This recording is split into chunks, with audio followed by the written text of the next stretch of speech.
Peshawar high court में गए मौलाना फजलुर रहमान साहब, जेयूआई के अमीर वहाँ के मौलाना फजलुर रहमान साहब भी हम कहेंगे,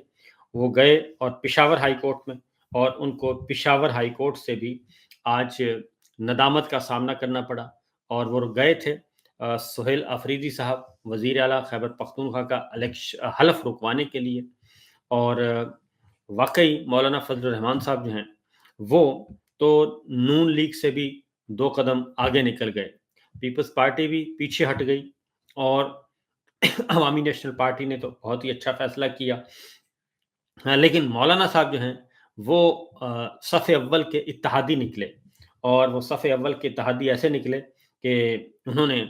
जाके इलेक्शन ही कलअदम करवा देने की कोशिश की सुहेल अफरीदी साहब का, और हलफ रुकवाने की कोशिश की, जबकि पिशावर हाई कोर्ट कल ये ऑर्डर पास कर चुकी थी। तो बहरहाल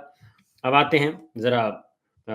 डिटेल्स आपके साथ शेयर करते हैं। इस वक्त खबरों की सूरत हाल बहुत ही मज़े की है, और उसमें नंबर 1 जी, अडयाला जेल की रौनकें जो हैं वो बहाल हैं, और वो इसलिए बहाल हैं, इमरान खान साहब की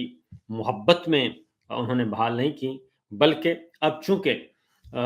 सुहेल अफरीदी साहब आ चुके और उनको रोकने के तमाम रास्ते जो है वो मादूम हो गए, और उनको हटाने वाले सब के सब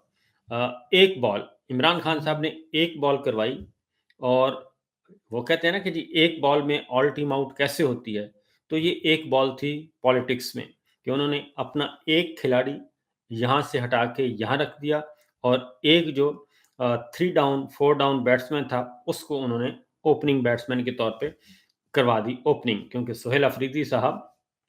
कैप्टन थे खैबर पख्तूनख्वा टीम के अली अमीन गंडापुर, और सुहेल अफरीदी उनके एक प्लेयर थे, उनकी काबीना में एक वजीर थे। लिहाजा उन्होंने प्लेयर को लाके कैप्टन बना दिया। अली अमीन गंडापुर साहब को कहा कि आप ज़रा थोड़ा सा रेस्ट कर लें। उन्होंने रेस्ट पे चले गए वो, और अपना खिलाड़ी उतार दिया। एक बॉल करवाई उन्होंने पॉलिटिक्स में, ना गोली, ना धरना, ना लॉन्ग मार्च, ना कुछ पॉलिटिकल मूव थी। और उसके बाद इस एक बॉल में उन्होंने